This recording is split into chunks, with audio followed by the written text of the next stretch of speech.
എസ്.എഫ്.ഐക്കെതിരെ അതിരൂക്ഷ വിമർശനവുമായി പ്രതിപക്ഷ നേതാവ് വി.ഡി. സതീശൻ. എസ്.എഫ്.ഐ ക്രിമിനലുകളുടെ സംഘമാണ് എന്നും സംഘടന പിരിച്ചുവിടണമെന്നുമാണ് പ്രതിപക്ഷ നേതാവ് പറയുന്നത്.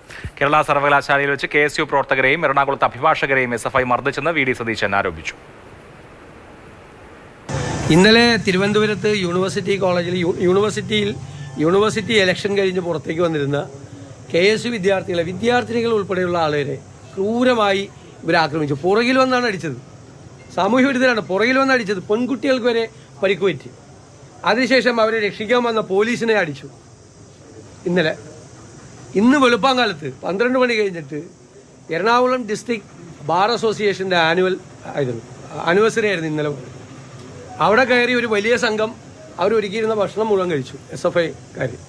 എന്നിട്ട് അവിടെയുള്ള സ്ത്രീകളെ മുഴുവൻ അധിക്ഷേപിച്ചു. ഊട്ടയടിയായിരുന്നു. 10ഓളം പേര് ആശുപത്രിയിലാണ്. അഭിഭാഷകർ ആശുപത്രിയിലാണ്. ഒരാൾ IC യൂണിറ്റിലാണ്. ഇത് രാഷ്ട്രീയ സംഘർഷമല്ല എറണാകുളത്ത് നടന്നത്.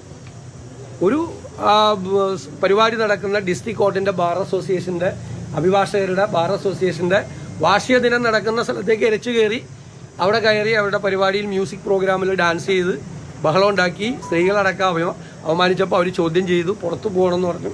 അപ്പോൾ അവരെ വന്നിട്ട് വലിയ ഗ്യാങ് വന്ന് ക്രൂരമായി മർദ്ദിച്ചു. പരിക്കേറ്റ് പറ്റി ആശുപത്രിയിൽ കിടക്കുന്നവരിൽ CPM അനുകൂല സംഘടനയായ ഓൾ ഇന്ത്യ ലോയേഴ്സ് യൂണിയൻ്റെ പ്രവർത്തകർ വരെ, അഭിഭാഷകരായിട്ടുള്ള ആളുകൾ വരെ ഉണ്ട്. ഒരു രാഷ്ട്രീയമൊന്നുമല്ല. അപ്പോൾ ഇതൊന്നൊരു സാമൂഹ്യ വിരുദ്ധ പ്രസ്ഥാനമാണ്. മയക്കുമരുന്നുമായി ബന്ധപ്പെട്ട് യൂണിവേഴ്സിറ്റി കോളേജിൽ മയക്കുമരുന്ന് പിടിച്ചാലും, കളമശ്ശേരി പോളിടെക്നിക്കിൽ മയക്കുമരുന്ന് പിടിച്ചാലും, കേരളത്തിലെ ഏത് ക്യാമ്പസിൽ റാഗിങ്ങിന് ആളെ പിടിച്ചാലും, മയക്കുമരുന്ന് പിടിച്ചാലും അതിൽ SFIക്കാരുണ്ട്.